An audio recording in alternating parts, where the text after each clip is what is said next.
السلام عليكم، اهلا بكم في قناتي سويت وميت.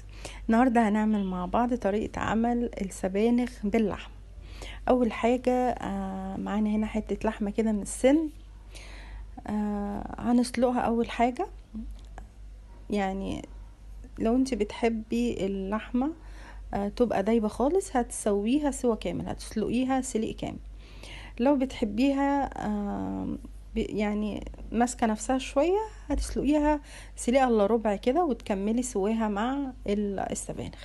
بعد كده قطعت بصلايه وحطيت معلقه سمنه كبيره وشويه من الزيت. طبعا انا بختصر عليكم الوقت والفيديو.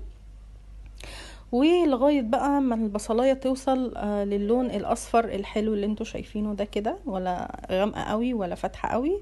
هنحط نص معلقه كده صغيره من الثوم او معلقه صغيره من الثوم المفروم، ومعاها معلقه صغيره من الكزبره الناشفه.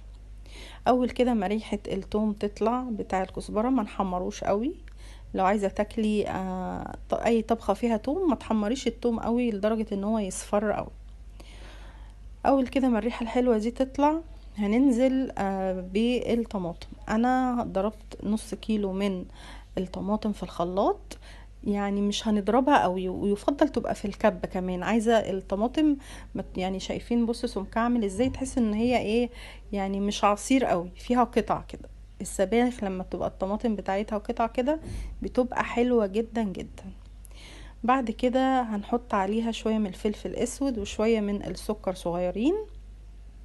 السكر اي طبيخ بيعادل الحموضة بتاعة الطماطم وبيخلي الطعم حلو كمان. وبعد كده هنحط بعد هنا بقى ما تسبكت الطماطم حطيت معلقة من هريسة الشطة. انا سبت الطماطم بقى والصلصة تتسبك زي ما انتوا شايفين كده.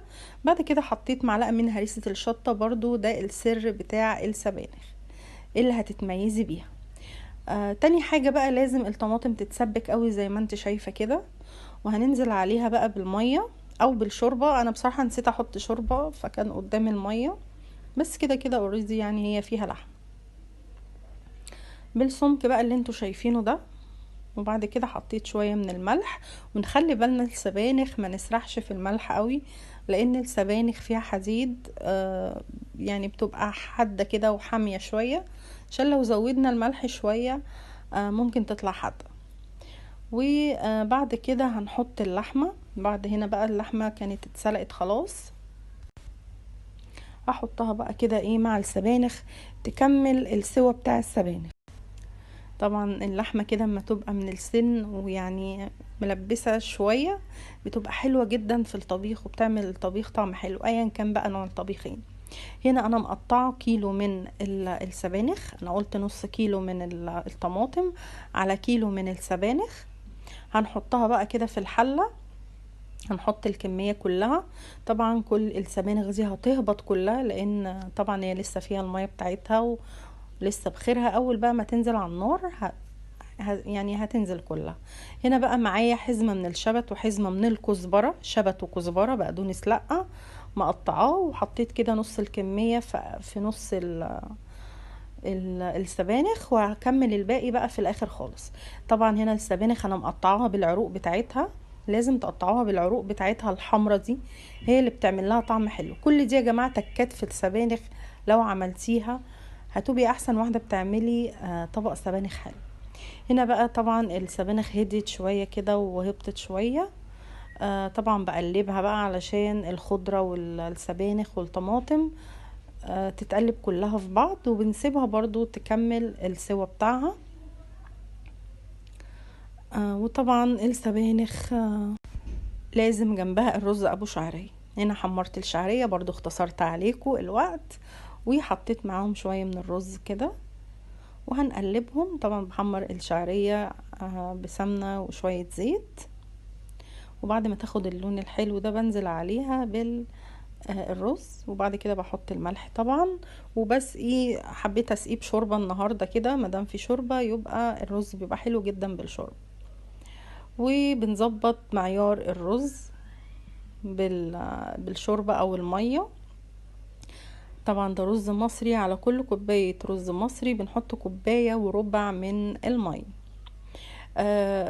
زمان او لغاية دلوقتي كمان في ناس بتحط مع السبانخ رز، يعني تلاقيهم كده حطوا كبشة رز صغيرة كده في قلب السبانخ.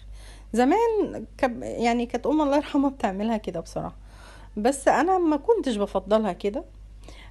بصراحة حبيت السبانخ قوي من غير اي مادة نشوية، وفي ناس بيحطوا فريك وفي ناس بيحطوا حمص كحاجة نشوية يعني. بس بصراحة يعني طبعا اللي بيحبها كده اوكي يعني، بس والله جربوها كده هتعجبكم جدا.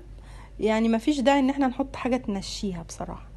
يعني انا زمان وانا صغيرة ما كنتش باكلها علشان حتة الرز دي، ما كنت بستغربها يعني مش عارف. بس لما كبرت بقى وعملتها انا بنفسي وما حطيتش الحاجة اللي كانت مش بتعجبني فيها، اكلتها وبقيت احبها، وبقى اكتر طبق يعني خضار بالطماطم مفضل عندي وهي السبانخ. جربوها تعجبكم جدا.